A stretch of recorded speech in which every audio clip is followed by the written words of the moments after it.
wa majibu ya maagizo ulionipa. Mvua ilionyesha mhusika mkuu ni huyu mzembe anayemwita asiotajwa. Na dhumuni la kufanya hivi ni kwa sababu ameshagundua mipango yenu. Hivyo mnatakiwa kujiandaa haraka sana kwa mapambano.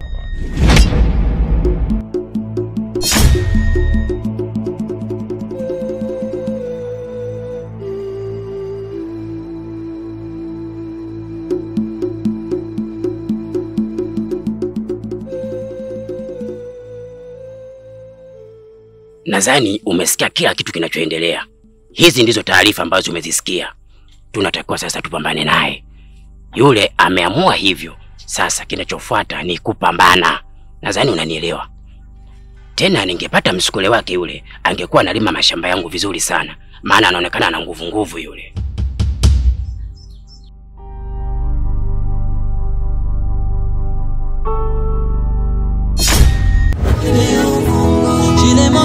Chile moke.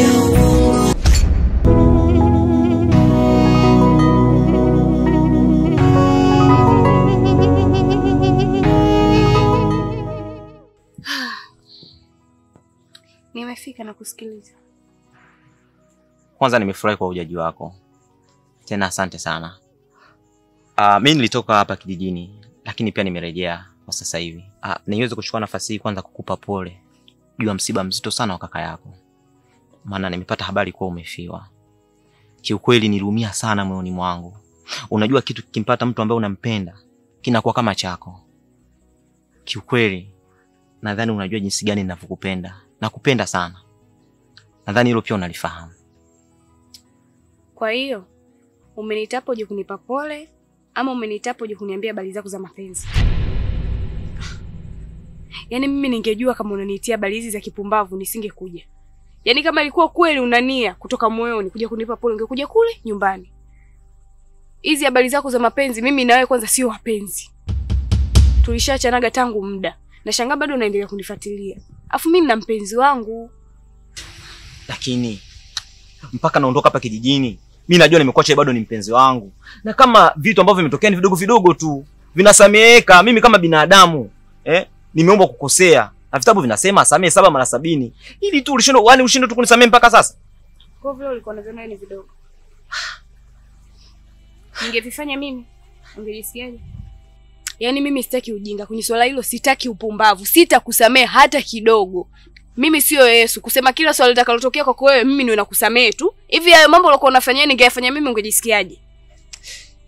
Mbona nashindwa kukuelewa? Kwani ni kosa gani ambalo lina ukubwa kiasi gani ushindwe mimi kunisamehe? Au wewe mangapi mimi nikosea wewe? Na mbona mimi sijachukulia ukubwa wote ule? Au ni mtu unakuponenda na kutea kiburi, si ndio? Sikiliza, mimi naona kama vile unanipotezea muda. Ipo hivi, iwe mwanzo na mwisho leo. Kuniita sehemu kama hivi kuniambia habari zako za kipumbavu. Nimemaliza. Sawa. Nimekata vitu vingi sana lakini sijawahi kukata tamaa. Afe kipa, afe beki.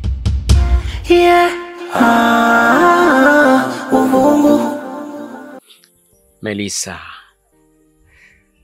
sikuwa na budi kukupigia simu kukutaka kukueleza haya ambayo mimi nayanena mbele yako. Kiukweli nafsi yangu inanisuta sana. Mimi kukukataa wewe, mimi nadhani haikuwa akili yangu. Wenda kuna upepo mbaya ambao mimi ulinipitia hata nikafia hatua ya kukukataa. Hivyo basi, naomba nithibitishe kauli yangu juu yako kwamba nakupenda. Nakupenda zaidi ya neno mapenzi. Kwenye moyo wangu umetawala wewe tu kila kona. Sio siri. Nazungumza na wewe, lakini moyo unatamani kusema lakini haujapewa kinywa cha kunena. Isipokuwa haya maneno unayoongea yanatoka moyoni. Isipokuwa mdomo unawasilisha tu. Kwa hiyo tafadhali, nimeridhia kuwa wako na wewe na kuomba kama ulikuwa umekunja moyo kwa majibu yangu, tafadhali naomba kunjua moyo tuwe pamoja.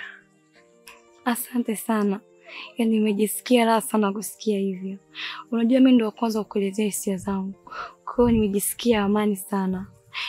Nakupenda sana. Melissa, siko matakwa yangu, bali mihemko na hisia zangu nilizokuwepo nazo juu yako, juu ya upendo wangu. Na kuomba usiku wa leo tuwe wote, kama utojali. Lakini ni wewe tu, yaani mimi niko free muda wote, mimi ni wa kwako. Kwa hiyo namaanisha hata nikihitaji kwa sasa tumwagike, uko tayari? Yaani ni wewe tu.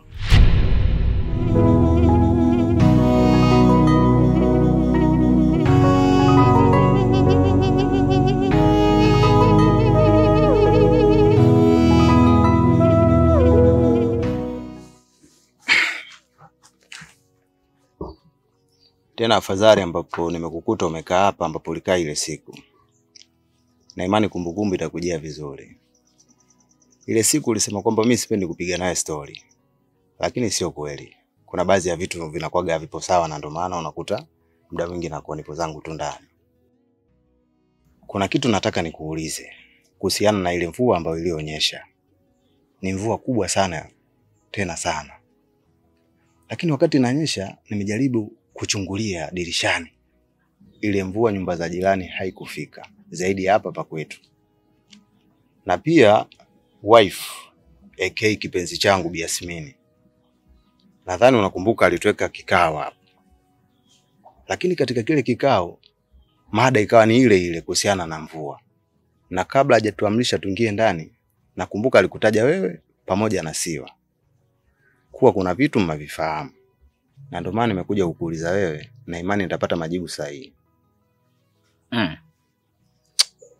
Na hapa ndo nakuja kuamini kabisa kuku anaponzwa na manyoya yake. Hivi wewe, labda tu kabla sija kujibu na wewe nikuulize humo ndani ya ndani. Kama ulijua hiyo siku tumekaa hapo kikao, mama kazungumza kila kitu hapo. Ulishinda kuuliza kweli maswali hapo kwenye kikao na kuja kuanza kuniuliza hayo maswali mimi? Au labda kusema unamogopa mke wako kwamba ukitoa swali lolote unaweza kukosa labda mji na ndoa yake? Wewe uliona hapa mvua imenyesha. Haya ukichungulia kwenye nyumba ya jirani hamna hata vimatone, hata kwenye bati vinadondoka. Hayo maswali usingemuuliza hapo. Kuja kwanza kunisumbua. Mimi mwenyewe hapa na vitu vyangu vinanichanganya kibao. Wow. Nimefurahi kusikia hivyo. Basi acha kidogo nizungumze na Teacher Jiwe. Sawa sawa, kwa sababu pale kwangu ambapo napokaa kuna movement nyingi, kwa hiyo mazingira sio mazuri kidogo. Kwa hiyo ngoja nizungumze naye and then tuelekee kwake. Kwa tamangwana. Nisubiri.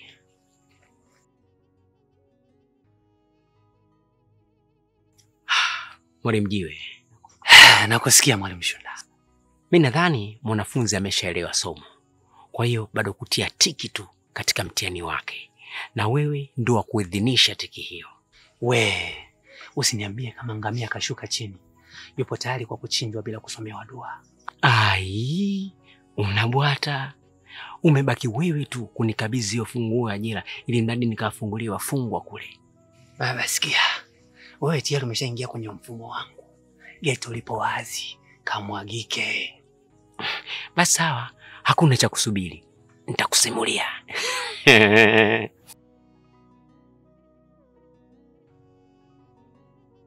Mimi nadhani kila kitu kiko sawa. Kwa hiyo tunaweza kwenda. Sawa tena.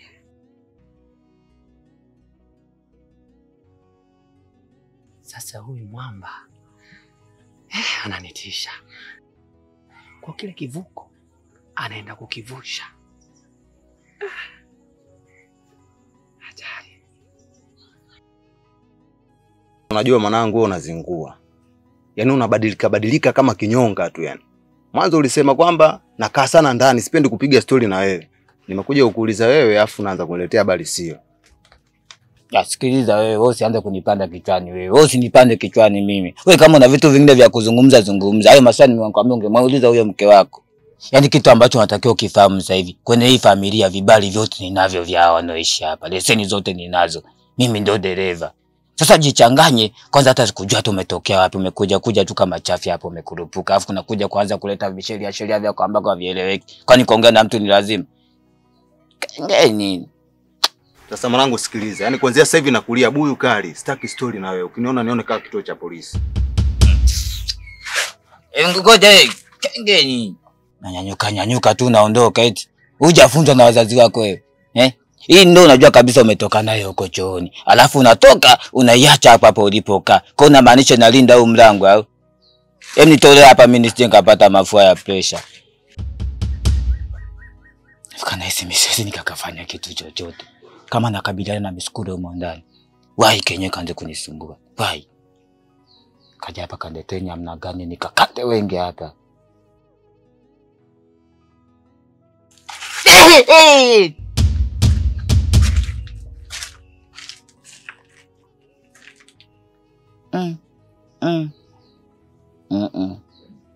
Au Biasimini amekalisha makali. Mbona kana nataka kujikuta kama ndoka baba mwane mji hapa nyumbani. Goja.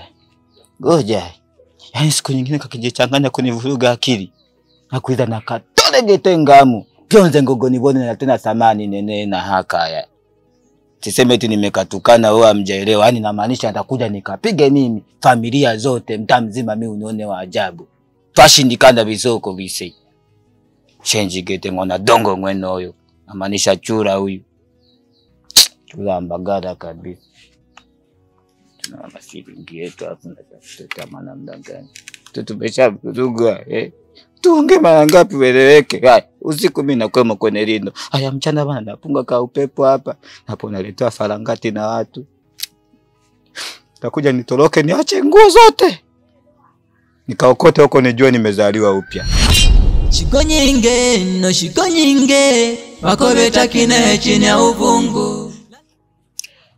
Nimekuja hapa kukuona kwa sababu nimekumisi sana. Lakini pia nje na hilo nimekuja kukupa taarifa kwamba pale nyumbani kwetu mjomba wangu amesafiri kwa muda. Kwa hiyo siwezi kukaa mwenyewe, ikabidi niende nikamtaarifu mdogo wangu nije nikae naye pale nyumbani. Hivyo ukijisikia muda wote kuja nyumbani, karibu. Maana tokea umeondokea na kakako, unapitia wakati mgumu sana. Hivyo ukijisi mpweke na ukiwa umenimisi, karibu. Sawa. Kwanza nashukuru sana kwa kuja kuniona. Hiyo inanifanya niamini kuwa una upendo wa dhati kwangu. Alafu pia kuhusu swala la msiba, wazee walikaa chini wakaona ni bora tuhitimishe kwa sababu mwili wa marehemu haukupatikana. Pia kama unakumbuka, nilikuwa nawaza kuhusu kupanga. Lakini kwa sasa hivi nimesitisha kwa sababu mimi ndo nimebaki muhimili wa familia. Kwa sasa nitakuwa namwangalia mdogo wangu pamoja na shemeji yangu. Mpaka itakapofika 40 amali za marehemu zitakapokubaliwa. Hivyo kwa kuwa umeniambia mjomba hayupo na utakuwa unaishi na mdogo wako, basi mimi nitakapokuwa napata muda nitakuwa nakuja. Pia Odo, tambua nakupenda sana. Nakupenda pia. Kuhusu kukufariji, hilo usijali, ni jukumu langu. Basi acha niwahi nyumbani. Maana si nimekuambia nimepitia kwa mdogo wangu Changogo. Asije akawa amefika nyumbani ananisubiri mimi. Sawa. Ila kuwa makini. Sawa, baki salama.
Nimewaita hapa kwa lengo la mazungumzo na kuongea na nyinyi kuhusu tukio lilotokea hapa. Nadhani wote mliona kilichotokea pale. Yule mtu aliyokuja hapa hakuja kwa lengo zuri. Alikuja kishari. Na ndio maana alishindwa kuingia. Na kama unakumbuka ile siku moja nilikuwa hapa kuna mtu namwangalia. Ukaniuliza huyo ni nani? Nikwambia kwamba nikimtaja tu jina lake anasikia. Na ndio maana nikamwambia tuimarishe zindiko. Kwa sababu yule mtu anapoingia tu hapa kijijini huwa anakuwa na wapinzani wengi. Na yule mlomona hapo ni mmoja wa wapinzani wake. Kwa hiyo kuanzia sasa, mtu yote akitaka kuondoka kwenda kutafuta dawa, inabidi anipe mimi kwanza taarifa. Ili hata kama kuna kitu chochote kitatokea, mimi niweze kufika hapo kwa wakati. Umenielewa? Ndio. Westani, umeelewa? Maana kichwa chake ni kigumu. Na ukimwambia ni mbishi.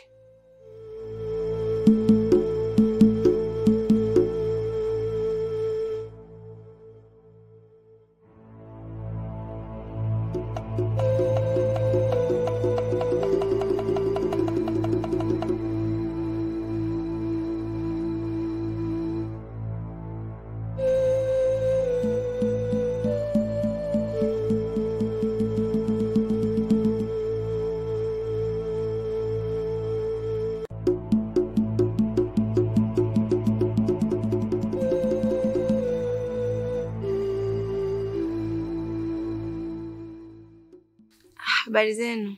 Salama, karibu. Asante.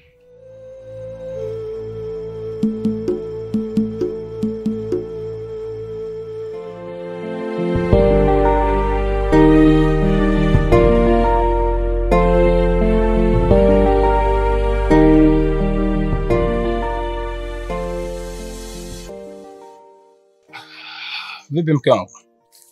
Safi. Naona muda umeenda sana. Hivi Ajira bado hajarudi? Ndio, bado hajarudi. Sikia nikwambie. Maliza shughuli zako hapo, naomba akamfuate. Maana unajua, mtoto yuko ndani kalala. Akiamka usizani kama kuna kazi yote unaweza ukafanya hapa.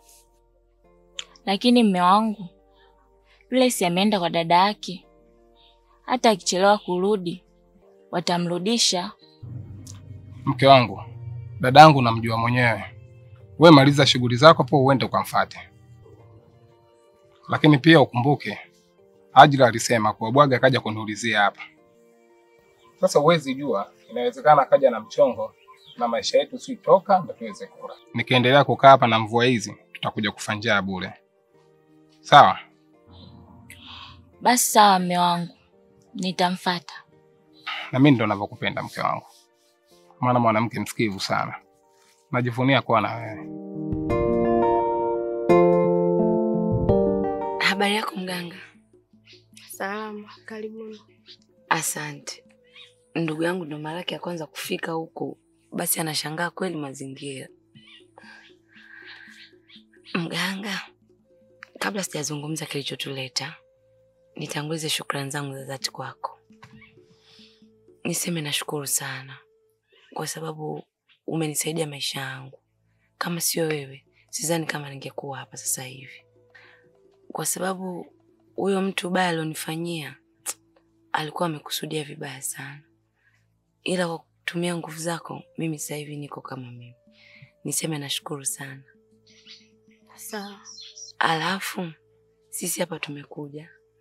Tulikuwa tunaomba umpatie mdogo wangu tiba au kinga kwa ajili ya mambo yale yanayotuzunguka. Hilo halina shida. Kwa sababu mimi mwenyewe ndo naomba mje hapa kwa ajili ya kinga. Ila kwa muda huu sipo kwa ajili ya tiba. Kwa hiyo unaweza ukamsubiria mdogo wako au unaweza ukaenda. Sawa, mimi nadhani hilo halina shida. Kwa sababu kilichotuleta huko kikubwa ni kupata hiyo tiba. Ila tangu nimefika hapa sijamuona dada yuko wapi. Dada yako yupo ndani, anamalizia tiba. Na muda sio mrefu mtakuwa naye kwa sababu nitaweza kumruhusu akaendelee na majukumu yake. Tumemkumbuka kweli dada yetu. Ukienda ndani utamsalimia. Kipunje, mimi niende nyumbani au nikusubiri? Mimi nadhani hao ni maamuzi yako sasa, kwa sababu hapa nilipo nadhani ni sehemu salama kabisa. Kwa hiyo ni wewe utakavyoona, ubaki hapa au uende nyumbani.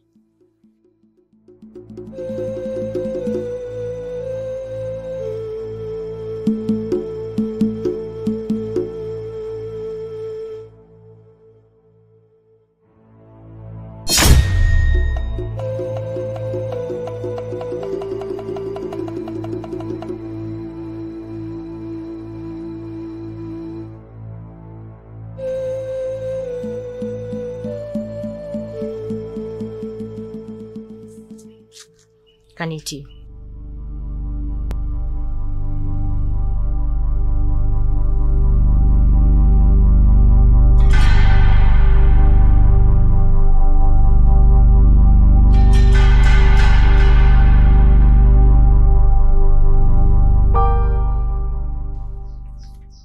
Amuya mama.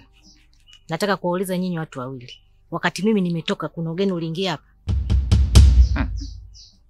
Hamna mtu yoyote aliyekuja hapa mbona?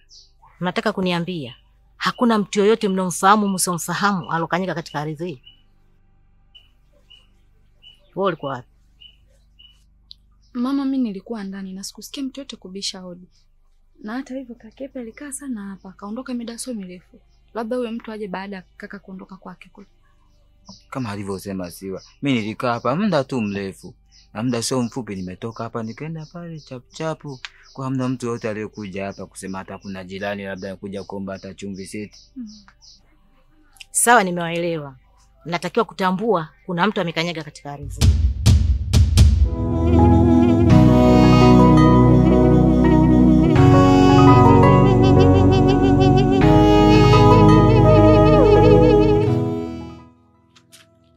Wadi wenyewe. Bebe. Kama gazeti la Mwananchi mpya pia. Wewe bwaga, umefuta nini hapa? Nyamarwa. Hebu acha kujitoa akili. Wewe kaa ukikumbuka kwamba ahadi gani niliyokupa, tukapeana kwamba tutakutana wapi. Ajabu umekuwa kama yule kipepeo aliyofanyaga mambo ya njikika, akamkuta paka bwanake amefia kwenye lile ua. Lakini mimi sikufanya hivyo. Na ikutarajia kwa mimi nipo hivyo. Unaona? Sasa mimi nimeamua nitoke huko titi for 30. 40 to 40, head to head, out to out. Hii nini kwa Kiingereza? Ear ni ear. Na kutimbia hapa kwa kusijali chochote. Siogopi chochote, yani kwamba mimi nipo tayari kufa. I'm die for you. Nimejitolea sacrifice special for you my heart me. Simogope ndo mzee wako. Si umeelewa? Hivi unajitafutia matatizo au? Hivi unajua huyu mzee ametoka hapa muda huu si muda mrefu. Na unamjua mtu yenyewe kama ana machale akirudi hapa kikukuta unadhani itakuwaje? Hapo kwenye matatizo. Mimi mwenyewe nataka kabisa kwa sababu kiangalia haki ya Mungu akili yangu iko obvious. Nimeshachanganyikiwa, niko vurumai. Na maisha magumu mtaani. Sio leo wala kesho. Kwa hiyo nikifia kwenye mikono yako family lie. Inzi nafia kwenye kidonda special for you. Na mmeshindwa kutambua kwa sababu hamna hisia ya kuhisi mbali. Kwa usiku wa leo nitawafanyeni kitu ili mpate kuhisi kitu kilichokuwa mbali.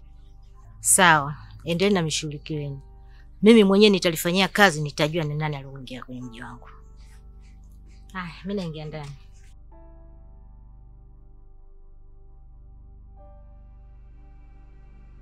Bibi yazo. Nalegea. Ilo mama anavisa kila kina kirudi jipya. Yaani mimi nimeshaanza kuwa nachanganyikiwa sasa. Yaani lolo siku na kuizanaje kule na ipeleka ya ene gete naje na kache gete kweno konene. Shanza kunikela. Unajua kabisa kama kilugha chako mimi sielewi.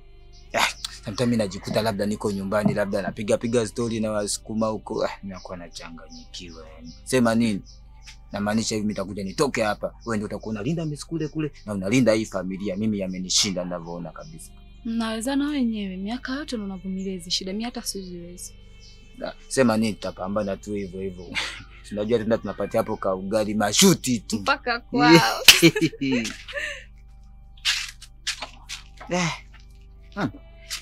Nafinyana tena.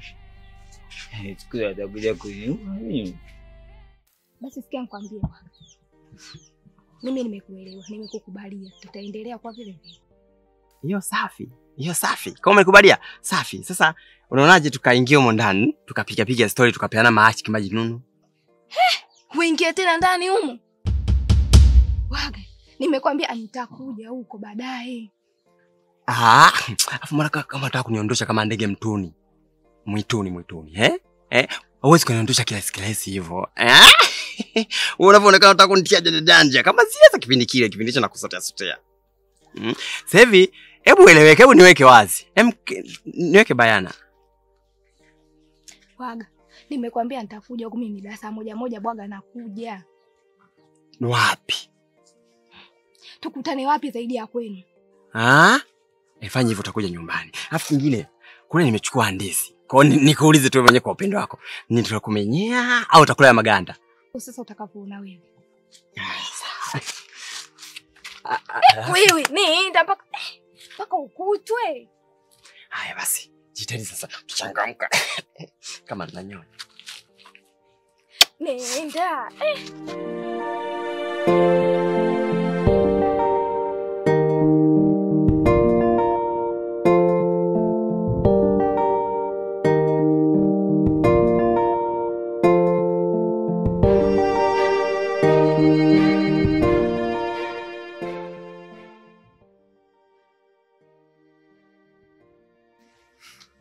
Hivi bibi mkubwa akamfanyaje da sister?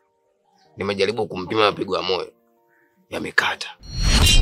Nimejaribu mpaka kuweka vidole viwili kwenye pua. Lakini hakuna matumaini yoyote. Kaka Baruza, mbona unanitisha sasa? Sasa unavyosema hivyo unamaanisha nini? Amekufa au?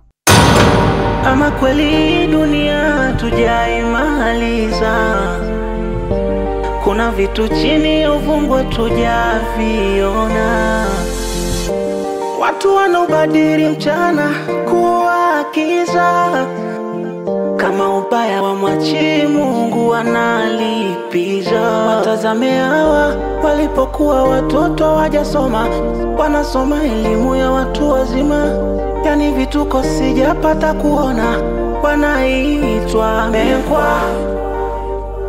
Kuna fimbo ya ajabu inayoweza geuka nyoka. Yani utastaajabu kuliko yale ya Nabii Musa.